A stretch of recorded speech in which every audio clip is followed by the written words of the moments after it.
A young woman looks out onto the street where a nuclear disaster is starting when a guy grabs her and drags her outside. The residents of the house also run there. A few lucky ones manage to run into the basement, which is locked by a man named Mickey who lives there. Sometime later, the group of survivors comes to their senses a little. Mickey turns on the lights and announces his rules. Do not open the door to anyone until the radiation dissipates. The main thing is to unquestioningly obey the owner of the bunker. At that moment, a loud explosion is heard from above, which causes the lights to go out. But Mickey turns on the generator and persuades a girl, Wendy, who ended up in the basement with her mother, to be patient for a little while. People check their mobile phones, but no one has a network. Delvin finds a walkie-talkie and tries to catch a working frequency to call for help. The group goes to inspect the premises. Mickey managed to arrange quite suitable living conditions in the basement. There is a mattress warehouse, small supplies of food and water, and a toilet. The man is not very happy that strangers have entered his shelter and does not hide his attitude towards those present, so he strictly forbids them to enter his room.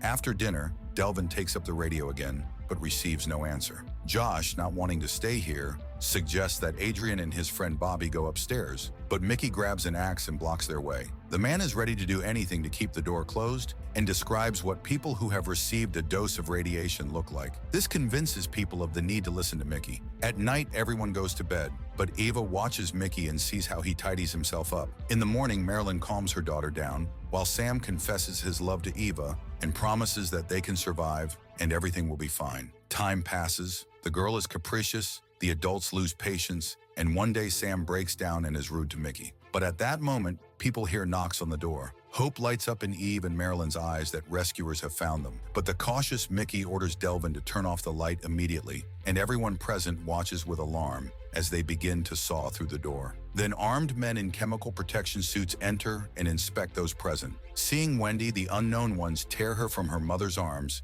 inject the girl with some kind of drug, and take her with them. The survivors try to hide at this time. When one of the aliens finds Eve, Delvin attacks him from behind and stuns him with a strong blow. This serves as a signal to the others. Faced with resistance, the masked men open fire, but the civilians manage to fight back the unknowns and seize their weapons. Mickey and Delvin block the door when it turns out that Adrian is wounded. They help him, and Eve does not find Sam and runs to look for him. The man turns out to be injured, but he does not have serious wounds. Later, the guys examine the bodies of the enemies and realize that their suits are radiation protection, and judging by their appearance, the attackers look like North Koreans. Their conversation is interrupted by the screams of Marilyn, who is trying to open the door to find and return her daughter. The man locks her in the utility room. Mickey orders Delvin to turn off the radio, as he believes that their problems began because of it, and he notices sausages in the owner's pocket, which are not in the general ration. Later, Eva goes to Marilyn and tries to calm the woman down. Sometime later, the men decide to send someone to reconnaissance because one of the suits turned out to be undamaged.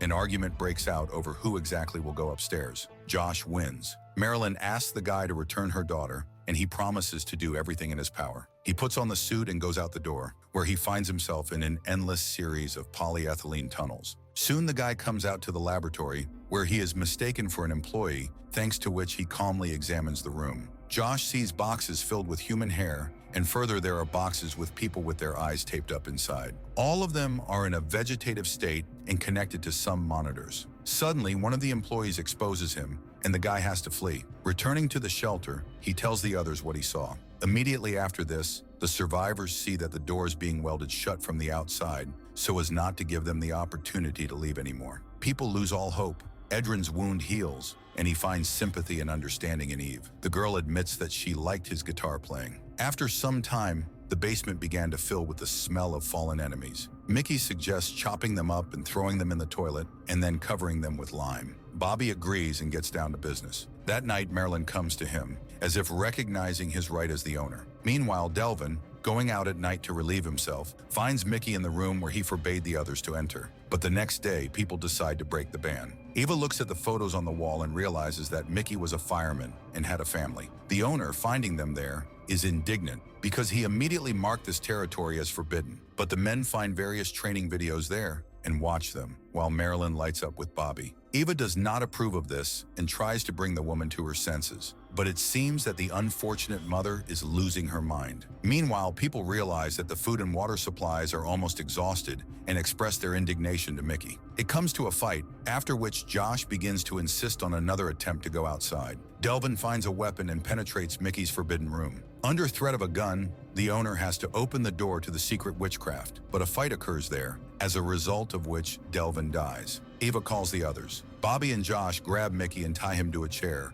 after which they try to open his secret room. But nothing works, because the lock turns out to be encrypted. The guys torture the man and demand to tell the code. Although Sam, Eve, and Adrian try to call them to reason, nevertheless, they get the numbers. Having opened the door, the people find a lot of food and other things necessary for survival behind it. Bobby suggests destroying Mickey, who hid his supplies from them, and Eve finds the man's wallet with photos of his family. The company arranges a dinner with alcohol. Eve, unable to stand it, leaves the table. Sam catches up with her and tries to get closer, but the woman is not in the mood for love. Unlike Marilyn, who decides to decorate herself, puts on makeup and goes to the guys. Adrian tries to support Eve, and she appreciates his attention. Meanwhile, Bobby and Josh completely lose their human appearance. They mock Marilyn, and although the others try to protect the woman, the guys take her to their nook. Sam is increasingly jealous of Eve for Adrian. Soon Josh declares himself the leader and begins to give out supplies as he pleases. He even offers Eve to earn food. The girl silently leaves the room, showing her contempt. Despite the meager remains of water, she still shares them with the tied-up Mickey. He asks to help him free himself because he would have told her about the supplies anyway, when he realized who he could count on,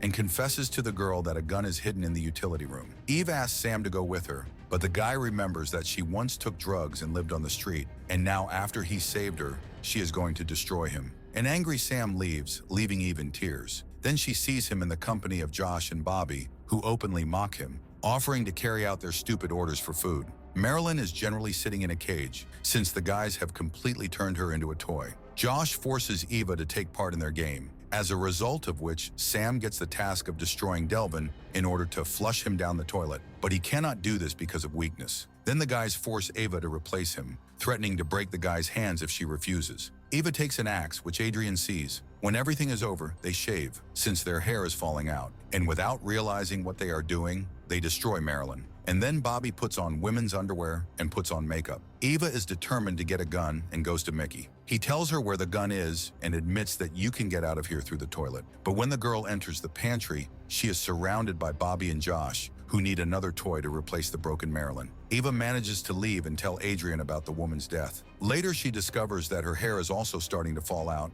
and orders Sam to get a gun while she distracts the guys. The man manages to get hold of the gun, but he points it at Bobby while Eve has to fight off Josh. Adrian comes to the girl's aid and everyone ends up in the hallway. Eve asks to give up the gun, but Sam shoots Adrian, which causes a wave of rage in Bobby and Josh. While they beat the guy, Eve tries to help Adrian, but realizing that Sam is about to be destroyed, she grabs a tin can lid and attacks Bobby, after which she picks up the gun and runs to untie Mickey. He manages to shoot Josh. The wounded guy breaks a kerosene lamp, setting himself and the shelter on fire. Seeing Mickey and Sam's futile attempts to put out the fire, Eve remembers the exit that the basement owner told her about. She takes the only working protective suit, locks herself in the toilet, and despite pleas for help, jumps into the sewer. Realizing that there is no way out, Mickey sits down on the floor and smiles until the very end, looking at the photo of his dead family. Eva gets to the surface and sees a deserted city destroyed by an explosion.